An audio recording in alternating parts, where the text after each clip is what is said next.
Viryam Karavavahai Tejasvinavaditamastu Ma Vivishavahai.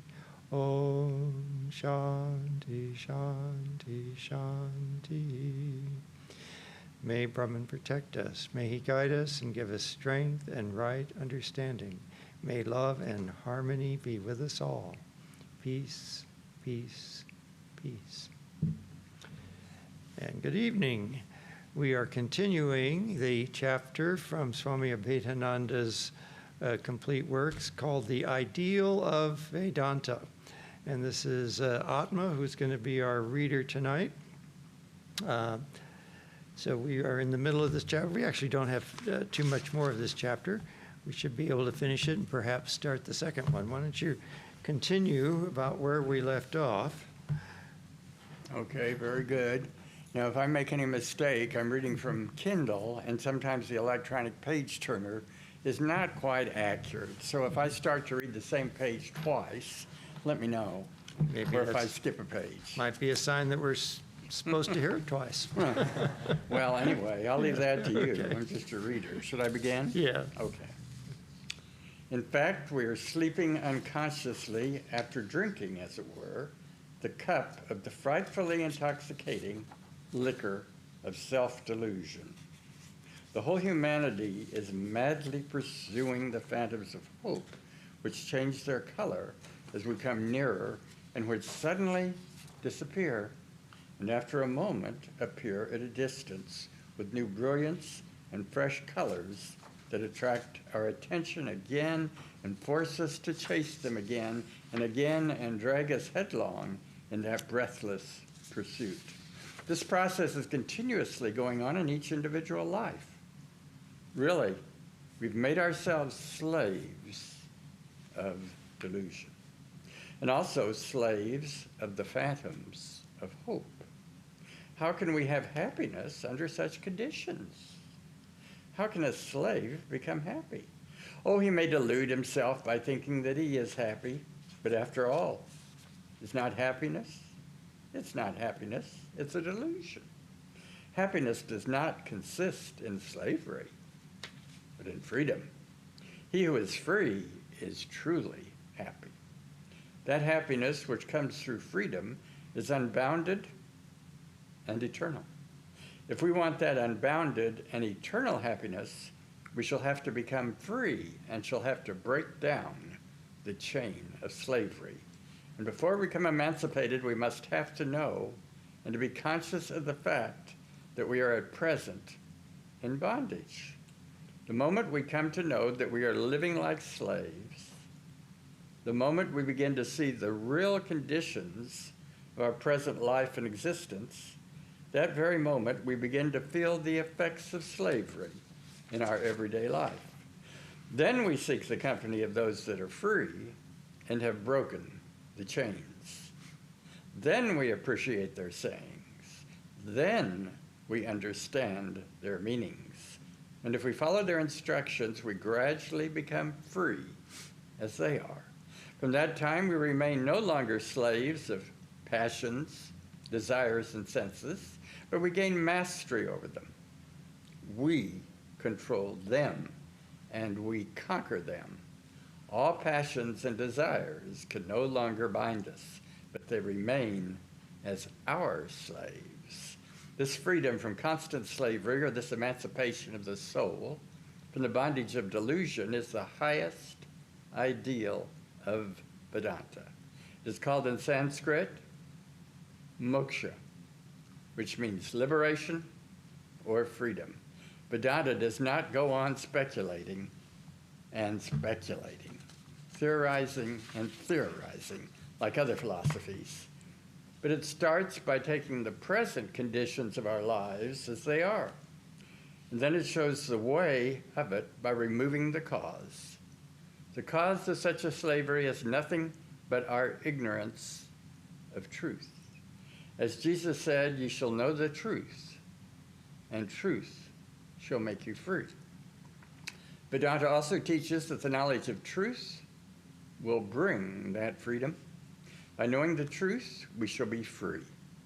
Jesus did not describe the nature of that truth, nor the way of knowing it. By reading his sayings, we do not understand what kind of truth Jesus meant. In Vedanta, we find the meaning, the clear, rational explanation of that truth, and also the way of knowing it. So, this reminds us of what we were reading last week.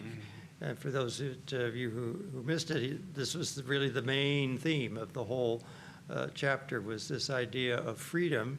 And freedom from what? Well, freedom from desires, from the ego, from the senses distracting us and trying to tempt us into various things.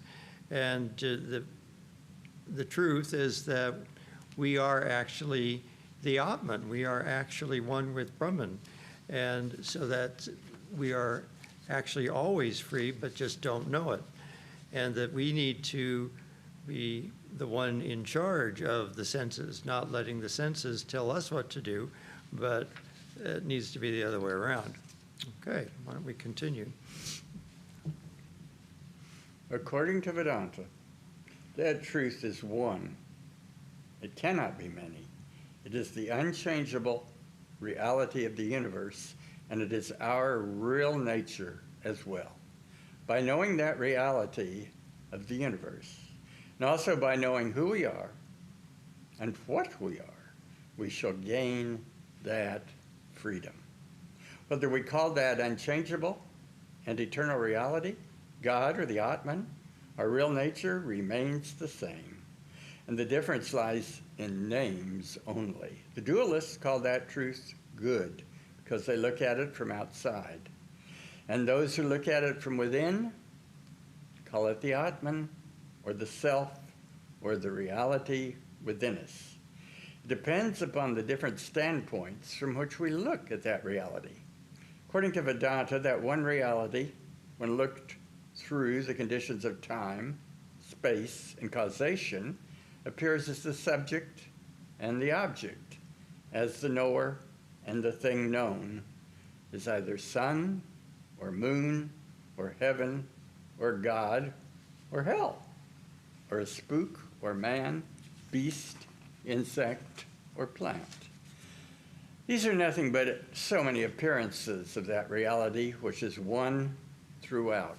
The knowledge of that truth means the knowledge of the underlying unity of existence. Yeah, I'll just make a comment here.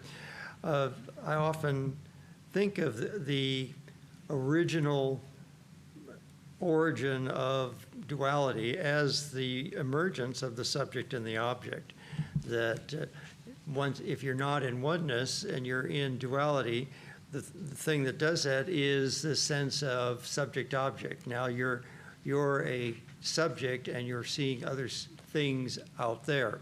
And so there's a separation between you and everything else. That's the subject-object division. And of course, with that arises also the idea of knowingness or consciousness, so that that all arises together. You have the subject and the object and the act of knowing.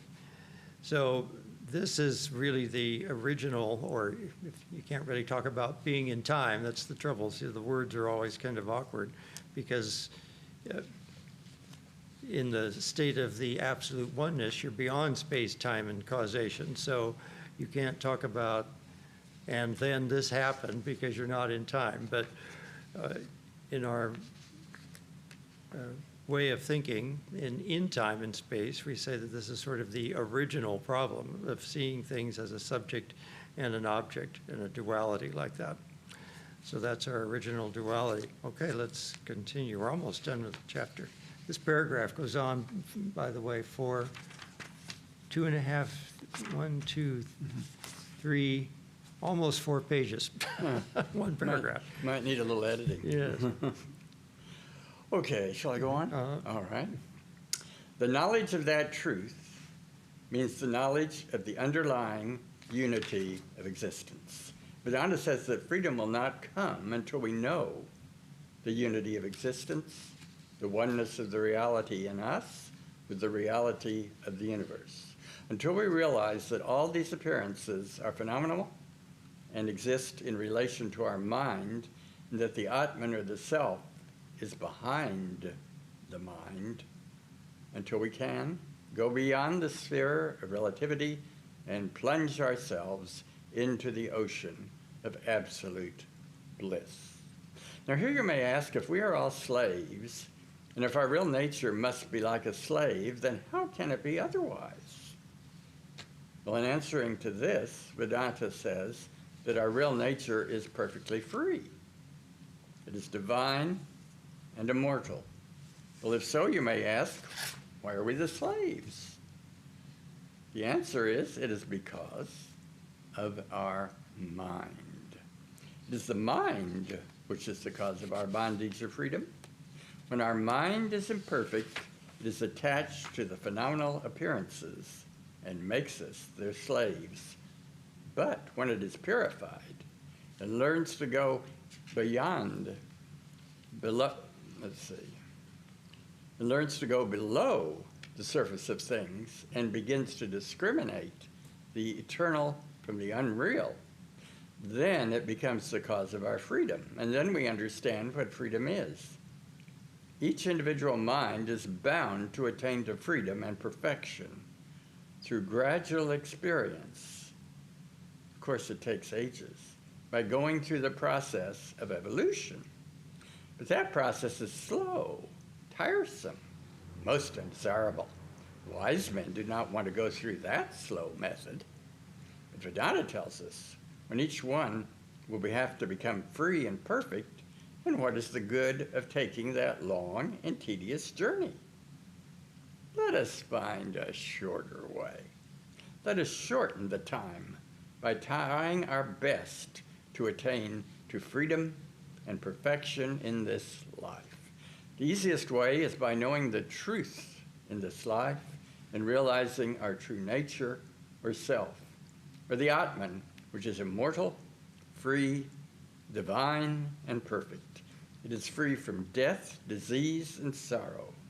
The moment we realize the Atman, that very moment vanishes the fear of death, and we become unselfish and are conscious how great and majestic we are.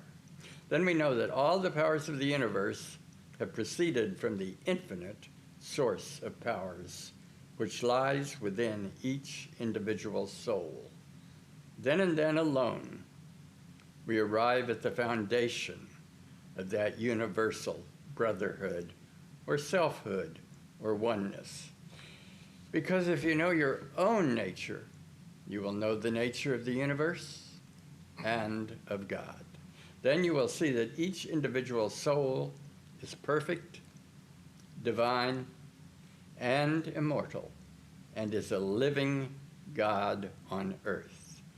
In such a state, there is no such thing as sex. The Atman is pure, sexless, and one. The woman's rights and man's rights will be equal. As long as we are slaves of animal nature, we see a man or a woman. But from the standpoint of the Atman, all is divine. Then we shall be able to reform the social, political, and religious evils that exist today in different parts of the world. Then superstition and prejudice, which arise from our ignorance of the truth, will no longer reign on earth. All religious animosities will cease forever. Then will the kingdom of heaven manifest here. Therefore, Vedanta tells us that realization of the Atman, or of our true nature, will create a revolution in every department of our life. And the first of all, and the way to such a realization is described in a line. First of all, hear constantly and repeatedly that your Atman, or the real nature, is divine. Then think of it day after day and night after night.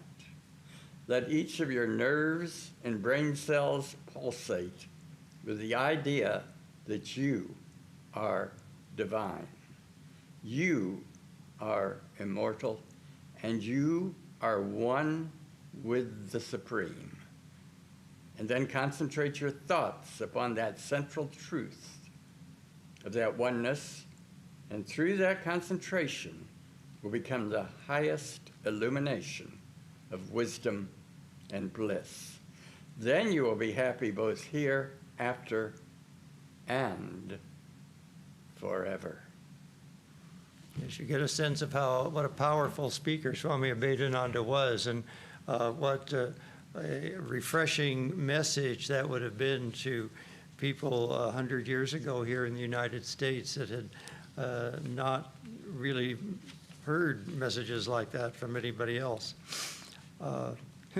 Also, I think I mentioned this a few weeks ago, too, in regard to another lecture, but it always reminds me of the scene in Alice in Wonderland where Alice has come across the caterpillar, and the caterpillar asks her, "Who are you?"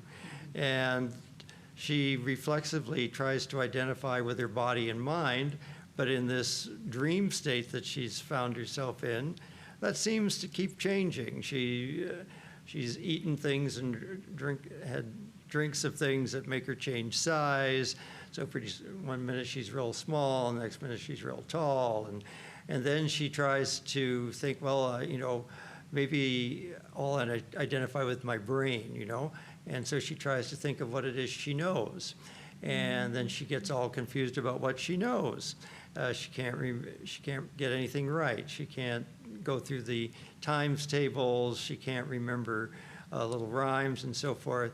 And then she again tries to identify with her body. She thinks, well, let's see, my hair doesn't go down in ringlets like Ada, so I couldn't be Ada, and so forth. So all of these false identifications that we have, and somehow in that children's book, Lewis Carroll managed to get all these rather profound philosophical ideas in interesting story form that if you read it with the knowledge of Vedanta, you see that he's really disguised the whole philosophy in a children's book.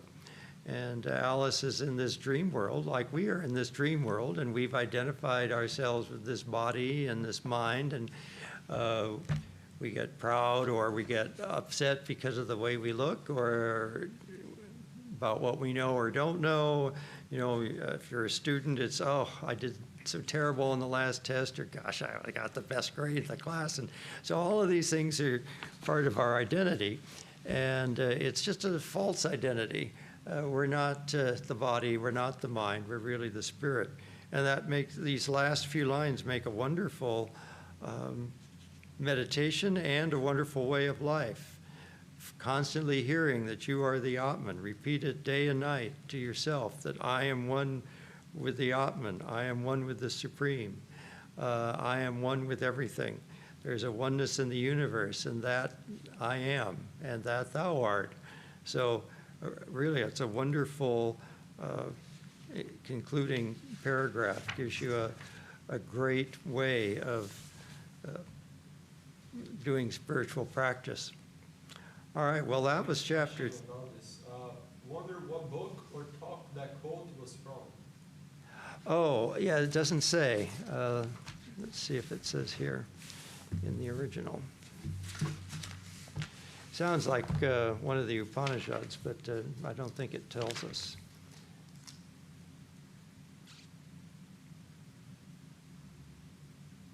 No, there doesn't seem to be a footnote on it for some reason. So, all right, so this is chapter 4. A lot of his lectures were collected into books. And so I forget exactly the title of this book, but here it is. This book is just called Vedanta Philosophy, I think. And so now this would be the next chapter, chapter 4, and it's entitled Vedanta in Daily Life. And he gives a really great summary of the 4 yogas and very practical advice as to how to live Vedanta in your daily life, not just philosophize about it, but to actually live it. Let's start chapter 4. Okay.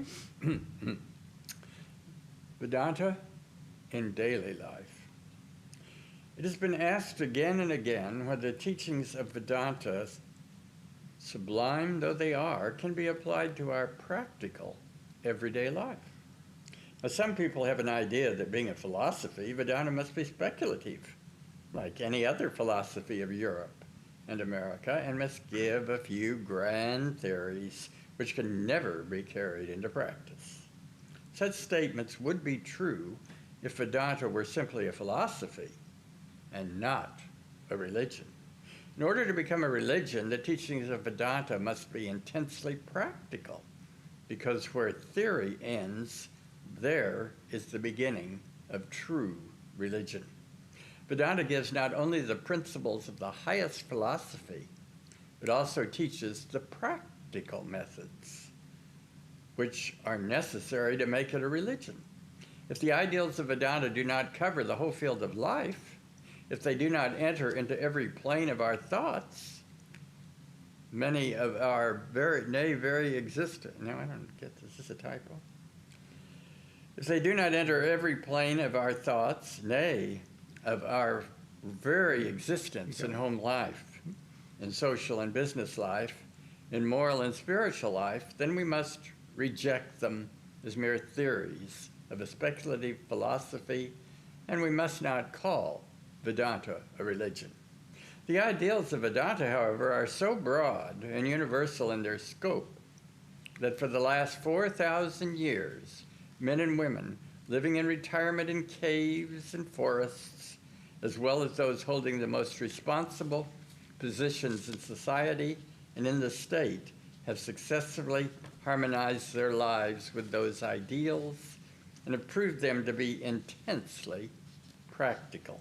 Right. You know, we often think of philosophy and religions as different.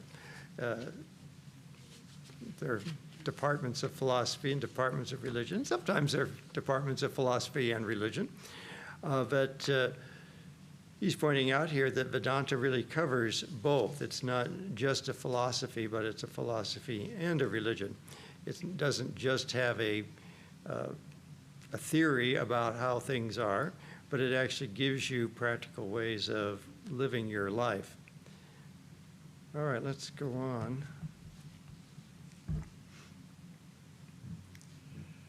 There is an impression among some people that teachings of Vedanta are fit for those only who live like ascetics in caves and forests, not for those who lead a busy American life.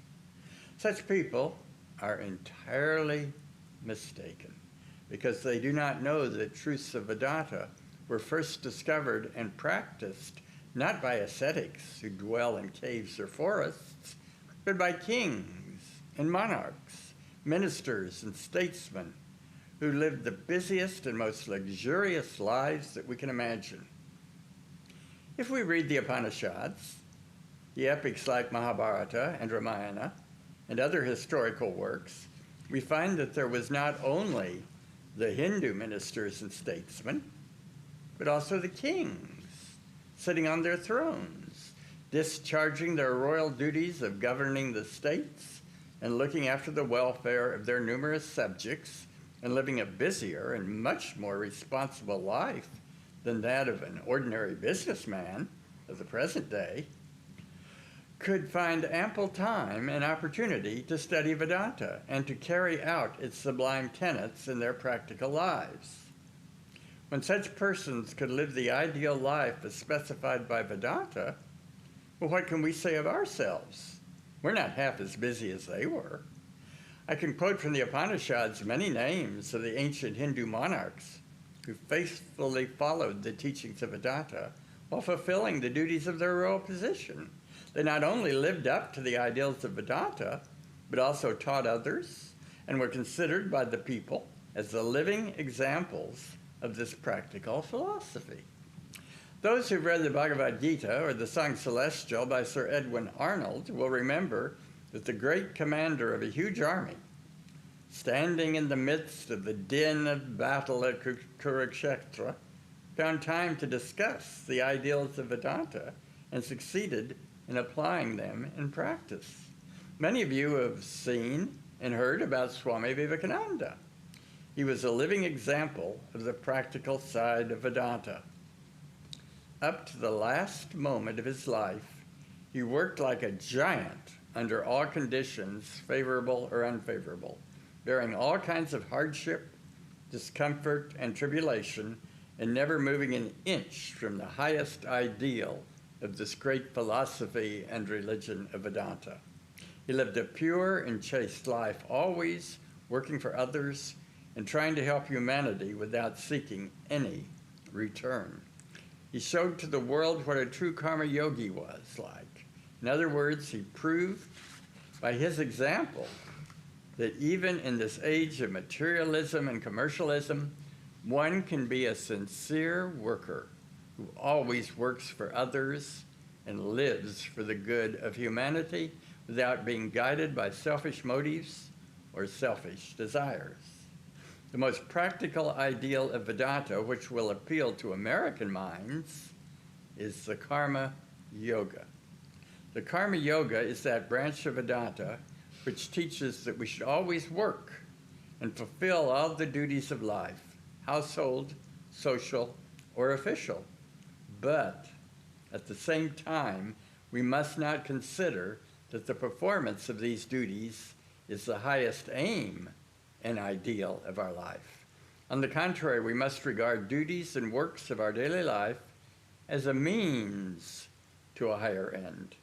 We should also remember that each one of these works brings us new experience and makes us realize the transitoriness of earthly objects, purifies our inner nature, and uplifts our souls, if it be not guided by any selfish motive. Vedanta teaches that any work which proceeds from extreme selfishness is wrong and wicked, and we should avoid it. Moreover, it tells us that every action must bring a similar reaction, and all bad or selfish works produce evil results, such as sorrow, suffering, misery, disease, and death. Holding this ideal before his mind and applying it to the practical life, the student of Vedanta can go anywhere and live under any condition without deviating from the path of righteousness and virtue. And under all circumstances, he will live a pure, unselfish life and remain contented. This is the simplest and easiest thing to practice. Yeah, so certainly it's something we all need to practice because everybody virtually has to do some sort of work in life. We can't just, first of all, there are very few people that can meditate all day long. There perhaps a rare breed of people that can meditate long hours at a stretch. But for most people, that's not practical or even possible, certainly unless you have somebody supporting you or you're independently wealthy or you found a lovely cave in a climate that's not too difficult and people come by and bring you food every day. Most of us have to earn a living of some sort or other. And so really karma yoga allows us to make that part of our day, which is usually a significant part of our day, also spiritual practice. Spiritual practice can't just be for a half hour or an hour a couple of times a day, but it has to be everything that you do. And a big chunk of what we do is various actions in the world. And so karma yoga really is an important aspect. All right, let's see. He goes into all of the yogas. I can't remember if he's still in karma yoga here. So let's continue with karma yoga. First of all, we should form an ideal because few people have their ideals. We think that we possess the highest ideal, but that may be only for a short time. Next moment, perhaps the ideal is vanished, and we do not know the purpose of life or why we are here. Therefore, our mode of expression is very poor, and it proceeds entirely from selfishness. Selfishness is the result of ignorance. We do not know the laws, nor do we understand how we ought to live. We look after ourselves and take care of ourselves because that is the nearest thing to us. But we must not forget that any person in any country possessing a fair amount of earnestness and sincerity will get from this practice of the karma yoga the wonderful and most beneficial results in this life and hereafter. If he knows the ideal, and if he follows it at every moment of his life. On the contrary, if we consider that the work which we are performing is the highest aim of life, and that there is no further ideal, then our life will not be worth living. But whosoever holds the highest ideal and walks in the path of unselfishness is virtuous, unselfish, righteous, and spiritual. Yeah, it helps to give meaning to everything that we're doing. If you realize that this is a spiritual practice, it's like going to the gym. You think, why am I doing this? just moving pieces of equipment back and forth and back and forth. If that didn't have some sort of result, then why you wouldn't do it? But because you want to keep your body strong, that's why you do it. So you go through the various actions of your life. You have jobs, and we go to work, and we do things every day. And a lot of times you end up thinking, why am I doing this? It's just, every day I have to go to work, 9 to 5 or whatever. But you have to think of it as a spiritual practice. And if you're doing it as a spiritual practice, then it gives it meaning, and it gives it a purpose. And it allows you not only to contribute something to the world in a very practical and down-to-earth sense, but it also, in a spiritual sense, you're contributing to yourself spiritually, which also contributes to the world. The more spiritual each person can be, the better off the world is. So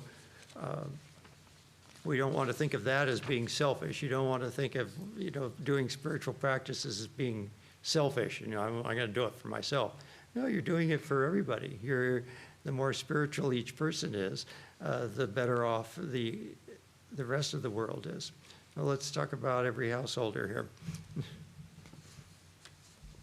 Every householder should study the karma yoga and understand the philosophy of work, and applying those teachings to the daily life will eventually attain to the highest ideal of all religions, if he believes in a personal God, or in an impersonal God, or in any divine incarnation like Christ, Buddha, Krishna, or Ramakrishna.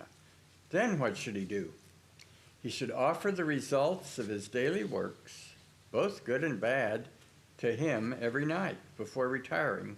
By this method, he will become free from the law of karma, or the law of action and reaction, and reach the highest goal of salvation in the end.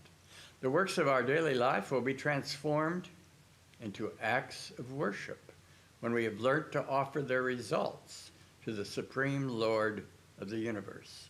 And this can be accomplished by any man or woman engaged in any kind of profession or business. It's the easiest method by which we can make the religion of Vedanta enter into every plane of our daily life, wherein lies the secret of great success and freedom. That is, either offer the results of our works to God, or do work as an act of worship. He who has learned to offer the results of his daily works to the Almighty has learnt the secret of work, and is always peaceful and contented. This will be beneficial to all those who live the busiest lives engaged in any kind of work. Works are neither low nor high, as every work is great, and every work will be a means to the attainment of the divinity. Yeah, that's another important point, too, is that sometimes you think, well, if I were a doctor, or if I were a lawyer fighting for civil rights or something, then I'd feel like I've got a meaningful job. But really, every job is meaningful and can be thought of as some sort of service in some way. I think I've told the story before about the lady who was the clerk in the store who saw each customer as an opportunity to do service to that customer. I think Swami Prabhupada once recommended to one of our devotees who had a great voice, and he was a little, reluctant. I mean, as he felt like his job was not that important. He was just doing shows and entertaining people. But no, that's also important. People need to have some fun. People need to be entertained. And so you're doing service to them. You're helping them to be more cheerful in life. And so all these kinds of works, no matter what the kind of work is, you can see it as doing service to others. So, all right, let's continue. The Karma Yoga is a method by which we can get greater results by less use of our energy. The majority of people in every country waste their energy in unnecessary rush and worry for the results. They have no patience to wait for the results. They shatter their nerves and suffer from nervous prostration, the lack of self-control and nervousness they will overcome if they understand the secret of work, as well as the laws of action and reaction, or of cause and sequence. If they understand that every action must bring its result, whether we worry over it or not, what a great saving it would be if instead of wasting that energy in worry, we could devote it in doing other works and let the results take care of themselves. We must do our best and stop there. After performing our best, we cannot do anything better. What is the use of worry? If we live in this way, we should be great workers. Vedanta teaches that the less passion for work there is, the greater and more we work. If we read the lives of all the great workers of the world, we find that they were wonderfully calm men.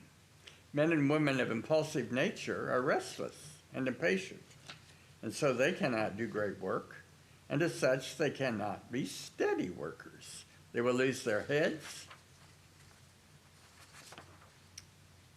They will lose their heads. Persons will easily. Oh, thank you. Persons who easily. Yeah, thank you.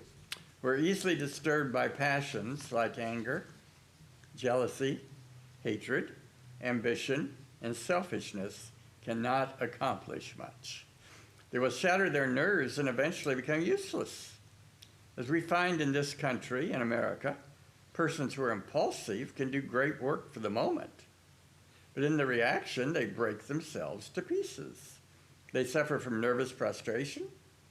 Therefore, self-control is the secret of great work. Success in business, health, and longevity. Then we learn from Vedanta what could be more practical or beneficial than to gain self-control and to exercise it in our everyday life. Now we're going to go on to the next yoga, Raja Yoga. He's showing how all of these different yogas are integrated into a successful life. Okay, let's start with Raja Yoga. Vedanta teaches how to be strong physically, mentally, and spiritually. Physical strength proceeds from mental strength, and mental strength in its turn is the outcome of spiritual strength. Spiritual strength must be at the back of mental and physical strength, and that spiritual strength will come to those who live the right kind of life and understand the laws that govern lives. The knowledge of these laws will make us free from committing mistakes, and the knowledge comes through the study of Vedanta. The practice of the Raja Yoga will help us in acquiring that knowledge. That branch of Vedanta, which is called the Raja Yoga, is the most practical of all applied sciences. Every step of this science depends entirely upon practice. It must enter into the daily life of every individual. Take, for instance, one of the teachings of the Raja Yoga, the concentration. You can leave all the extra thes out if you want. That was the style that Swami Abhedananada used. He put thes in front of all these words that we don't normally put thes in front of. So anyway, go ahead. How absolutely helpful and necessary this power of concentration is. Nothing can be achieved without it. No one can accomplish anything without possessing some amount of this power. No one can become a great artist, astronomer, or physician. No one can have success even on the stock exchange without the power of concentration. It is absolutely necessary for success in business, and this power we acquire through the practice of Raja Yoga. The same power of concentration can be applied for material prosperity and also for spiritual advancement. If we want material prosperity, we can use our power of concentration in that direction and get wonderful results. If we are spiritual-minded, we can gain spiritual results by it. Concentration, when practiced for spiritual results, will gradually lead us to meditation. And meditation will eventually direct the soul into the state of God consciousness, and then we shall be able to realize the true nature of the soul and its relation to God, the Absolute. Thus you can understand how in Vedanta the highest ideals of true religion are applied into a practical science which is intensely useful and beneficial in every possible way. Yeah, I remember one time in our discussion group at USC, some of the students several of them were complaining that they just didn't have any power of concentrating their mind. They just couldn't concentrate their mind very well. And I said, well, you made it into USC somehow. You must have some power of concentration, or you wouldn't have been able to study hard enough to get the grades necessary to get here. So we all do have certain powers of concentration if we're concentrating on the right thing. So we can always try to translate that into concentration in other areas. So just remember that everybody has practiced the power of concentration in one form or another at one time or another. And so that power to concentrate is there. It's just a matter of cultivating it and applying it. One of the monks here told me that he came to the Vedanta Society when he was in college, and he said it was just a game changer for him when he read How to Know God, which was Swami Prabhupananda's translation of the Yoga Aphorisms of Patanjali, which is kind of the handbook for Raja Yoga. He said he had had struggles in school and was having a hard time with his studies.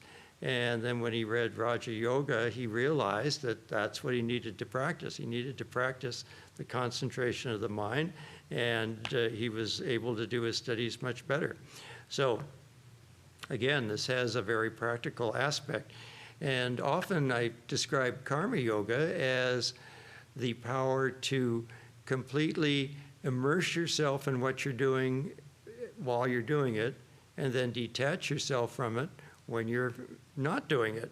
And so what is that? That's a power of concentration. It's an aspect of Raja Yoga as well, that you're able to put your mind to a particular task, and then when it's time to do something else, you can take your mind off of that and put it somewhere else.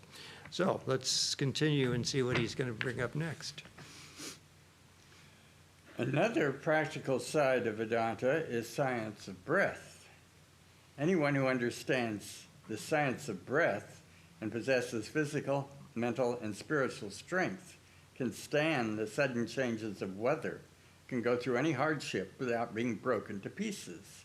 Those who have practiced regularly the lessons as given in Raja Yoga classes held under the auspices of the Vedanta Society of New York will know how wonderful the teachings of science of breath are and what wonderful powers can be attained from them.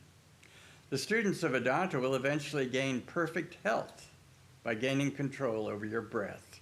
You will make your system do anything you like. You will bring every inch of your muscles and the nerve centers under your control. As breathing exercises bring physical results, so mental powers are developed by the regulation of breath. The power of self-control is bound to come to one who has learnt the control of breath, or to one who has faithfully practiced the breathing exercises as given by the Swamis from India. The utility of this wonderful science is proved by medical practitioners, mental scientists, and by those who teach physical culture or voice culture. Again, when this breath is brought under control, it brings peace of mind. When the mind is directed towards the supreme ideal, you will obtain spiritual enlightenment in which you will discover the past and future of your soul life. Thus, Raja Yoga, when properly applied to our daily lives, will make us strong physically, mentally, and spiritually.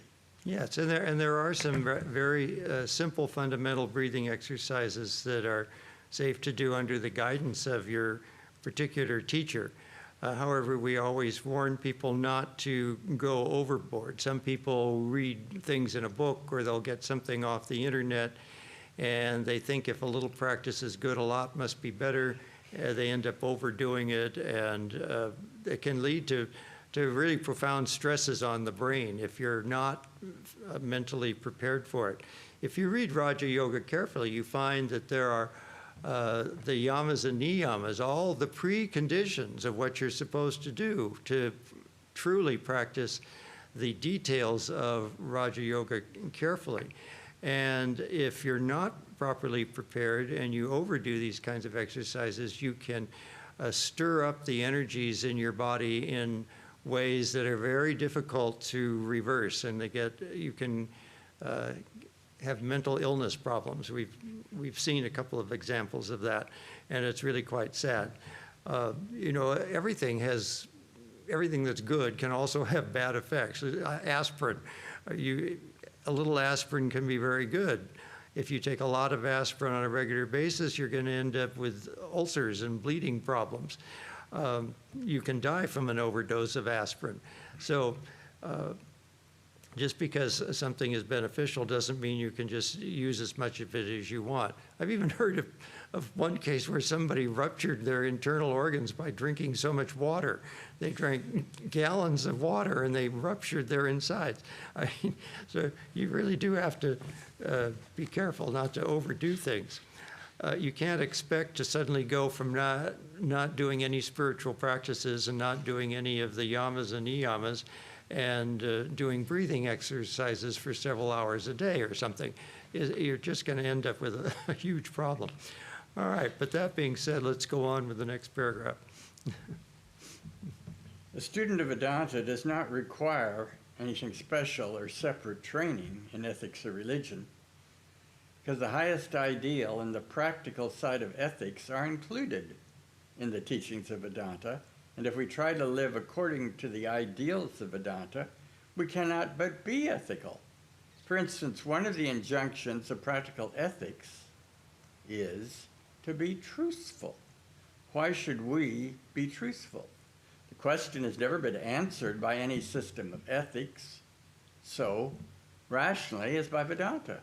Vedanta tells us that truthfulness is not a mere virtue, but the means of attaining the absolute truth. The absolute truth is revealed to those only who are absolutely truthful in thought, word, and deed. Moral weakness and selfishness lie at the bottom of falsehood, and therefore we should abandon them. We should shun the company of those who are untruthful, and although we may go through all kinds of suffering, sorrow, misery, and changes of fortune, yet we must not give up the ideal of truthfulness. We must hold on to it until the last breath has passed out of our body, because truthfulness will lead to absolute truth. The eternal truth is never gained by falsehood, but by truth. Okay, that's another difficult topic too. Seems so simple, just to always be truthful.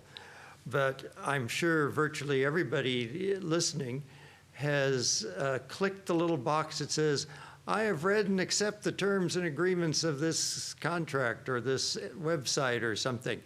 If we read all of those things, we'd never have time to come to any of these classes. We'd still be on website number 2. And we probably wouldn't have understood 90% of what we read through it.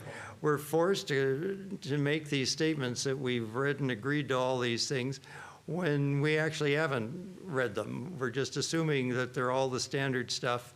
And if you don't agree to them, you're not going to be able to sign up for your bank account or order something online. So it's very difficult to be 100% truthful in this life. And many times words don't even express things accurately enough. You feel like no matter what you say, it's not going to be quite accurate. If you stick to the letter of some perfection of truth, people hearing it are going to interpret it all wrong. And so you feel like, how do I be truthful? Do I be truthful to the actual general sense of it, or truthful to the letter? So it's very, very difficult. Following truthfulness is not all that easy in this realm of Maya, because Maya is inexplicable. Maya is illusory and very difficult to deal with. So, but we must strive to be as truthful as possible. That's the goal, is to be as truthful as possible, and to remember that the real truth is that everything is beyond Maya. The truth is beyond Maya. This is, Maya itself is a state of falsehood in a sense. It's presenting a false reality to us. And so it's very difficult. How can you be completely truthful about something that's false to begin with? But still, that being said, that doesn't give us a license to just say whatever we want to say. We have to try to be as truthful as possible. It's an ideal that we strive for, and we have to remember that there are going to be some difficulties in doing that.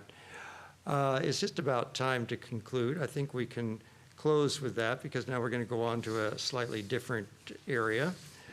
So that would be a good place to discontinue, and we'll pick this up next Friday. Om Purnamada Purnamidam Purnat Purnamudachyate Purnasya Purnamadaya Purnameva Vashishyate. Om Shanti Shanti Shanti. Filled with Brahman are the things we see. Filled with Brahman are the things we see not. From out of Brahman floweth all that is. From Brahman all, yet is it still the same. Om, peace, peace, peace. And have a very nice weekend. There are some questions, Swami. Oh. It's okay. How do we fully and steadfastly surrender to living our ideal, being true each moment, the best we can, regardless of worldly costs? How can we stick to that truth? Well, you have to remember the results. That's you have to think of the higher benefit of sticking to the truth. That's how you take a higher ideal. A lot of times the short term seems difficult, but you have to think of the long term, just like sticking to a diet or sticking to an exercise plan or sticking to your meditation plan. All of those things might seem difficult from one moment to the next. Sticking to your doctor's orders or whatever, all of those things may seem uncomfortable and impractical from one moment to the next. And yet we have to, if we remember the higher ideal, then that motivates us to stick to it. One last question. Okay. Swami Vivekananda said that we should be brave and strong, but how can someone become unselfish and strong? At the same time, we need money to get food so that we are not depending on others. I mean, how can we be brave and strong while having to live a worldly life? Well, so I mean, I would say being unselfish also requires you to be brave and strong sometimes. So being brave and strong doesn't mean you're a bully. That's not what we mean by being brave and strong. It means being strong to your ideals and sticking to your ideals. And I think earlier in the previous chapter, Swami Abhedananada points out that you have to be somewhat detached from the opinions of others, and that's what it means to be brave. You don't worry about what the opinions of somebody else is, that you stick to your ideals. I'm not sure if that answers that, but I'm not quite sure how they see a conflict there, but so that's the best I can do for now. Thank you, sir. Okay, thank you.